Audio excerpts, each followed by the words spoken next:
Je m'appelle Nicole Hudson, j'ai 47 ans. Je suis ancienne infirmière et actuellement ministre à Sacramento, Californie. Lorsque cette expérience s'est produite, j'étais dans une période de recherche spirituelle totale. À cette époque, la sensation d'être guidée par quelque chose de plus grand me consumait.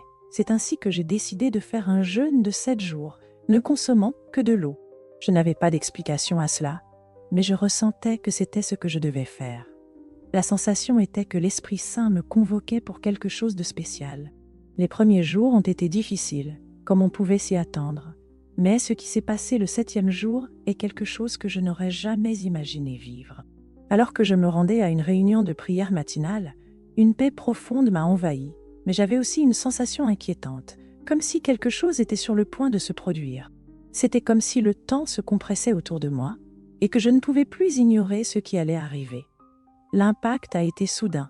Un conducteur ivre a traversé ma route et en une seconde, le choc a tout envahi, le bruit du métal qui se tordait résonnait autour de moi.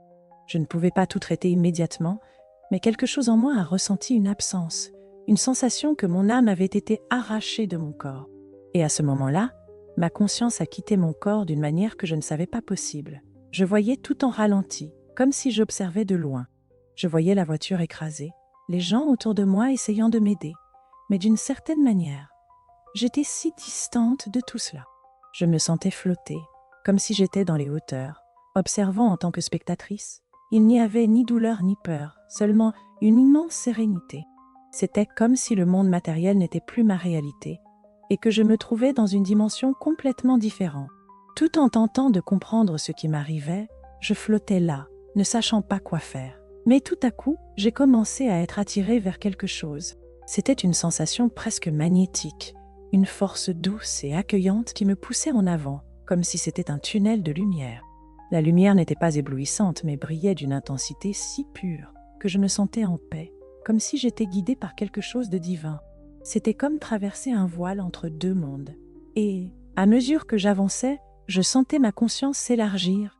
Tout autour de moi était enveloppé de cette lumière. Je ne parvenais pas à voir clairement le bout du tunnel, mais je savais qu'il me conduisait vers quelque chose au-delà de la compréhension humaine. Il n'y avait ni hâte ni anxiété.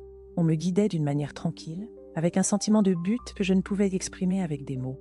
C'est alors qu'en émergeant dans cet espace, je perçus que j'étais dans un endroit totalement différent.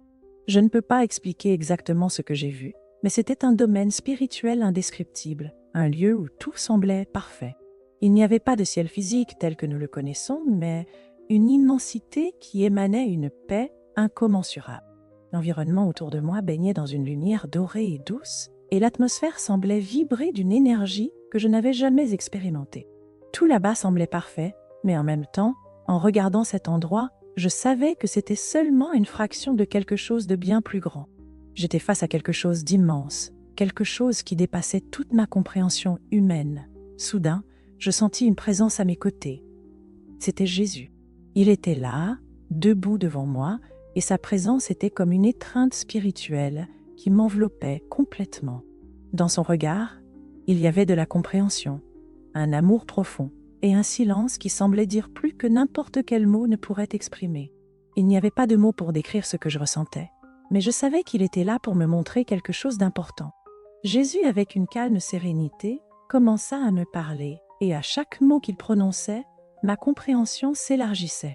Il commença à me révéler l'impact spirituel du jeûne, et comment cela n'était pas qu'un acte physique, mais quelque chose de profondément connecté au royaume spirituel.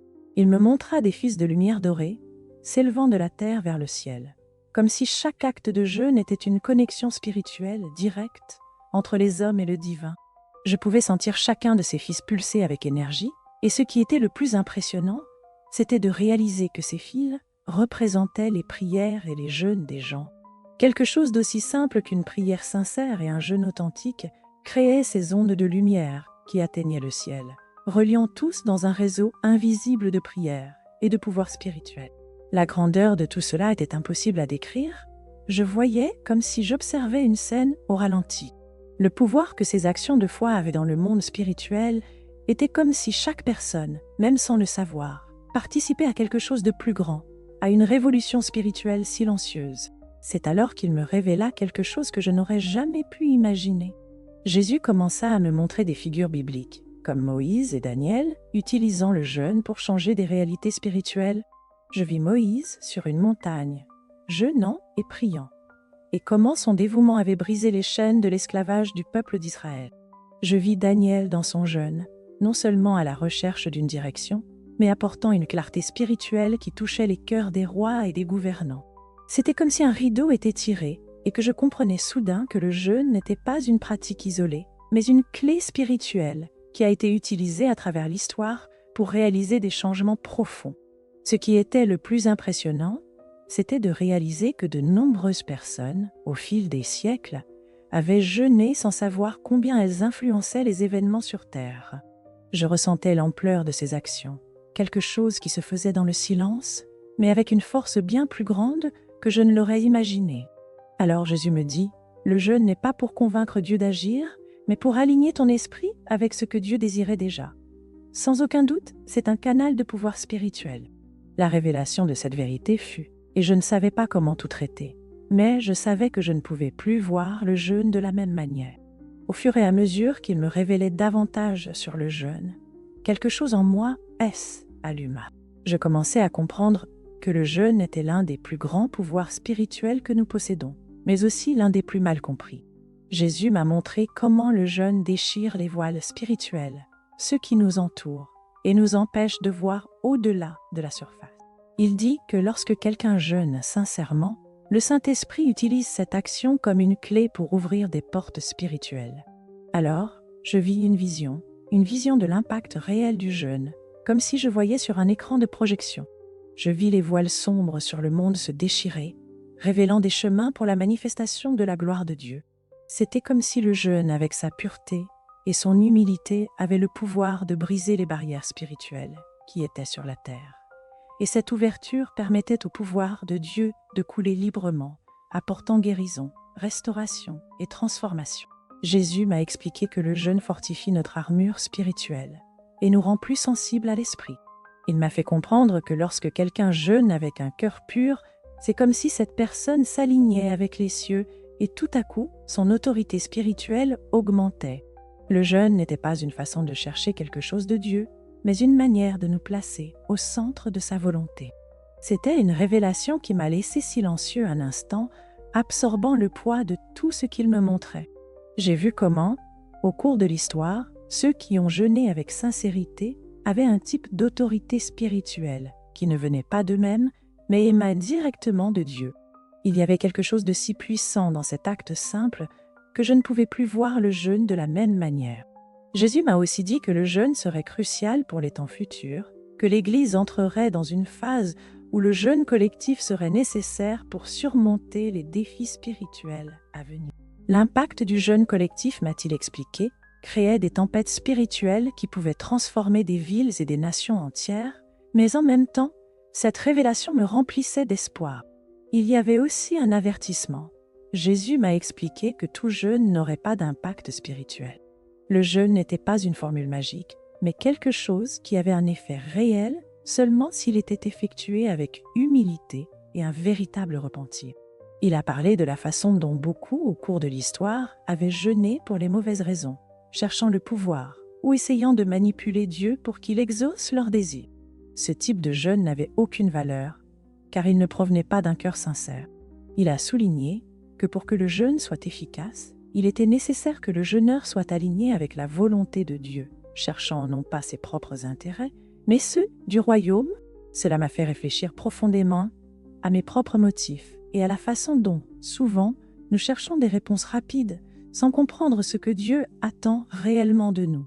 Jésus m'a montré que le jeûne véritable apporte une transformation dans le cœur du jeûneur, le rendant plus sensible aux besoins du prochain et à la volonté divine. Pendant qu'il me parlait, je ressentais une clarté surnaturelle m'envahir, comme si toutes les pièces du puzzle de ma vie spirituelle s'emboîtaient enfin.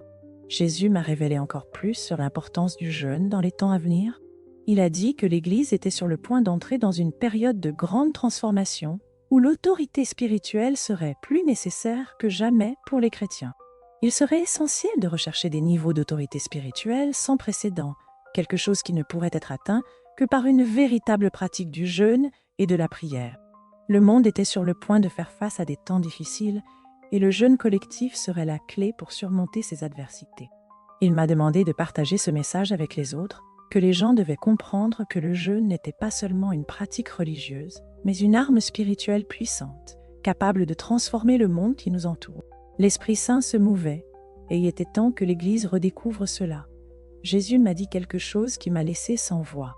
Il m'a regardé avec une telle intensité et a dit « Dis-leur encore une fois, mais cette fois, dis-le avec la autorité de celui qui a vu les fruits. Le temps est maintenant, j'appelle. » Ces mots sont restés gravés dans mon cœur, d'une manière que même moi, je ne pourrais expliquer. J'ai su que ma mission avait changé à ce moment-là. Il ne s'agissait plus seulement d'enseigner ou de prêcher, mais d'éveiller les gens à quelque chose qui était sur le point de se produire, quelque chose qui était déjà en mouvement, mais qui aurait besoin d'un élan de foi pour se manifester. C'était comme si on m'envoyait de nouveau, non seulement pour partager un message, mais pour faire partie d'un changement spirituel mondial. J'ai ressenti une urgence dans mon esprit, un sentiment que le monde était au bord de quelque chose de grandiose, mais que l'Église devait se préparer spirituellement à cela. Jésus me disait que le temps n'était pas quelque chose à gaspiller. Il appelait l'Église à se lever et à agir avec foi, humilité et surtout avec pouvoir spirituel. Et le jeûne serait la clé de cette transformation. À ce moment-là, j'ai compris qu'il n'y avait pas de retour en arrière. J'avais été amené à cet endroit céleste, non seulement pour apprendre, mais pour être envoyé de nouveau avec un but clair. Quand le Seigneur m'a parlé de l'autorité spirituelle, dont l'Église aurait besoin dans les temps futurs, quelque chose en moi s'est enflammé. J'ai su que ma mission était, d'une certaine manière, d'être un canal pour ce message, afin que les gens comprennent ce que le jeûne signifiait vraiment et l'impact qu'il pouvait avoir dans leur vie et dans le monde. Il ne s'agissait plus de convaincre quelqu'un que le jeûne était important, mais de partager la vérité que j'avais vue d'une manière si claire et réelle. Et puis, avant que je puisse remettre en question quoi que ce soit d'autre, j'ai ressenti une force qui me tirait en arrière. La sensation a été soudaine, comme si le même espace spirituel se rétractait, me renvoyant dans mon corps. J'ai su que ma mission ne faisait que commencer, et à partir de ce moment, ma vie ne serait plus jamais la même, quand je me suis réveillée à l'hôpital. La surprise des médecins en voyant que j'étais vivante, sans dommages cérébraux, n'était que le début d'un nouveau parcours. J'avais été ramenée pour quelque chose de bien plus grand que ce que je pouvais comprendre. Dans ces premiers moments, ce qui s'est passé dans les jours suivants était quelque chose que je n'aurais jamais imaginé. Je me suis rétablie de manière inexplicable. J'étais physiquement bien, sans séquelles de l'accident ou dommages cérébraux, mais quelque chose en moi avait changé de façon permanente. L'expérience de l'au-delà, ce que j'avais vu et ressenti, continuait de m'accompagner comme une flamme vive en moi que je ne pouvais ignorer. La vie que j'avais avant cet accident avait changé. Je savais que la mission que Jésus m'avait confiée était urgente et ne pouvait pas être ignorée. Dans les jours suivants, j'ai commencé à partager avec des amis et des membres de l'Église tout ce que j'avais vu. Ce n'était pas facile d'expliquer la profondeur de cette expérience, mais il y avait une sensation d'urgence dans mon cœur qui me poussait à raconter. Les mots sortaient de ma bouche comme si je n'avais aucun contrôle sur eux. Le Saint-Esprit m'équipait pour partager ce message avec le monde, et je ne pouvais plus garder pour moi ce que j'avais vu. Les connexions spirituelles que le jeûne créait, les tempêtes spirituelles qui se formeraient, tout cela faisait maintenant partie de ma mission. Je savais qu'il y avait plus à venir et que ma vie avait un nouveau but. C'est alors, 3 mois plus tard, qu'il s'est passé quelque chose d'encore plus inexplicable. J'étais de nouveau dans une période de jeûne et de prière intense, à la recherche de direction, quand soudain, j'ai ressenti une pression dans la poitrine. J'étais seule chez moi, et l'événement a été si soudain que je n'ai pas eu le temps de réagir. Mon cœur s'est arrêté pendant 4 minutes et 12 secondes. C'était comme si le temps et l'espace se déformaient. Encore une fois, en un clin d'œil, je me suis retrouvée une fois de plus transportée au royaume céleste. Il n'y avait plus d'incertitude. Je savais exactement ce qui se passait. Jésus m'accueillit à nouveau avec cette aura d'intimité et d'urgence que j'avais ressentie auparavant. Mais cette fois, la sensation était différente. Je savais que le but de cette visite était de me montrer l'impact réel de tout ce qu'il avait partagé sur le jeûne autour de moi. La scène était différente. Ce qui semblait autrefois vaste et tranquille était maintenant imprégné d'une énergie vibrante de transformation. Je vis une vue panoramique de la Terre, puis je vis ce qui semblait être une explosion de lumière émanant de plusieurs parties du monde. C'était comme si des milliers de nouvelles connexions spirituelles se formaient, chacune représentant une personne qui commençait à jeûner et à prier après avoir entendu mon appel et mon histoire. Je voyais des chaînes spirituelles se briser, des vices être vaincus, des maladies guéries et des familles restaurées. Tout cela se déroulait en temps réel, comme des vagues se propageant à travers les générations. Le jeûne sincère et la prière de personnes à travers le monde créaient un mouvement spirituel si puissant qu'il était impossible de ne pas en remarquer l'impact. Chaque acte de foi engendrait des transformations physiques et spirituelles que je n'avais jamais imaginées aussi tangibles. Je vis un réveil silencieux s'étendre, des personnes étant touchées sans même savoir à quel point leur prière était profonde. Et tandis que j'observais tout cela, Jésus m'expliqua. Chaque acte de jeûne génère des ondes qui traversent le temps. Elles créent un effet domino, atteignant des lieux et cœurs que tu n'imaginerais jamais. Je restais totalement silencieux alors qu'il me montrait ces images.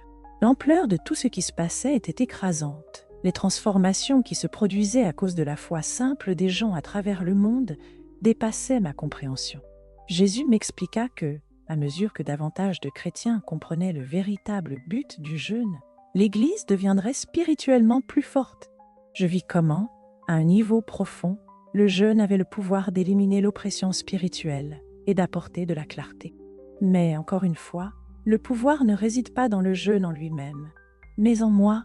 Il m'a parlé avec une telle authority, et en même temps avec tant d'amour, comme s'il voulait que je n'oublie jamais que la clé de tout résidait dans une relation profonde avec moi et non dans la pratique elle-même.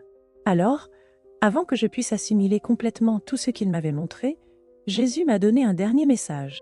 Il m'a regardé dans les yeux avec une intensité qui pénétrait jusqu'à l'âme et a dit « Les temps à venir exigeront une autorité spirituelle sans précédent. Le jeûne sera la clé pour préparer l'Église au plus grand déversement de l'Esprit Saint que le monde ait jamais vu. Le temps est court, et ce qui s'en vient exige que l'Église redécouvre le jeûne biblique, non pas comme une obligation religieuse, mais comme un moyen de communion profonde avec moi. » Cette déclaration m'a profondément marquée. J'ai ressenti qu'il y avait une urgence divine dans ces paroles. Quelque chose était sur le point de se passer dans le monde spirituel, et l'Église devait être prête. La sensation de mission s'est intensifiée en moi. Je savais que je ne pouvais pas échouer. Le jeûne n'était pas une pratique ordinaire, mais le point de connexion entre le monde physique et le divin. C'était la clé pour préparer les cœurs à l'œuvre que l'Esprit Saint réaliserait dans les années à venir.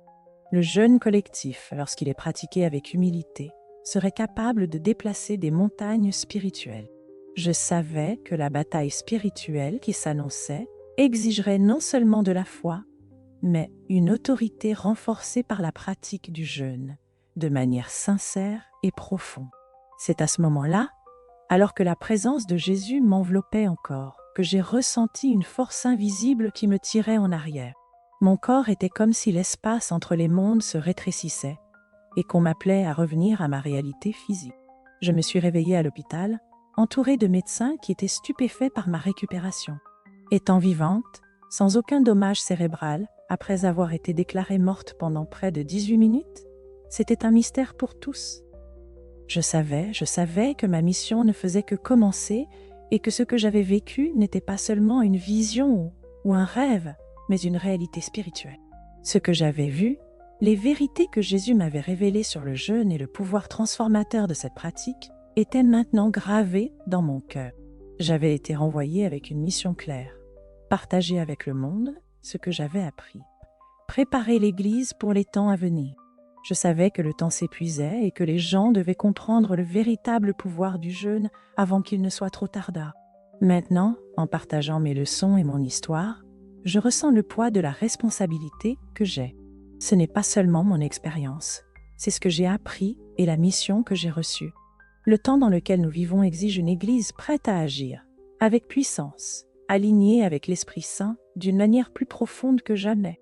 Le jeûne, lorsqu'il est fait avec foi et repentir, est une clé qui ouvre des portes spirituelles et apporte la manifestation de Dieu dans nos vies de manière que nous ne pouvons pas comprendre complètement. Je sais que ce que j'ai vu et vécu me transforme chaque jour et la seule chose que je peux faire maintenant est de suivre cette mission avec foi. Pour tous ceux qui lisent ce récit, je vous dis, le temps est maintenant. L'esprit, le jeûne n'est pas seulement une pratique. C'est un puissant outil spirituel que Dieu a utilisé à travers l'histoire. Et il veut l'utiliser à nouveau.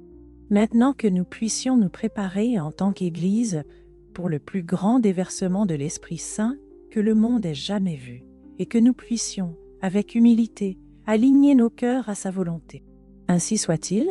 Si cette histoire t'a touché d'une manière ou d'une autre, j'aimerais le savoir. As-tu déjà eu une expérience spirituelle profonde comme celle-ci? Crois-tu au pouvoir du jeûne et de la prière? Raconte-le dans les commentaires. Je les lis tous et j'aimerais beaucoup connaître ton avis. Et si tu n'es pas encore abonné à la chaîne, abonne-toi maintenant et active la cloche pour ne rien manquer des prochaines vidéos. Beaucoup de contenus transformateurs arrivent. Maintenant, si tu veux approfondir ce sujet et comprendre encore plus sur les expériences spirituelles, clique sur la prochaine vidéo qui apparaît à l'écran maintenant. Tu ne voudras pas manquer cette histoire. À très bientôt. Que Dieu te bénisse.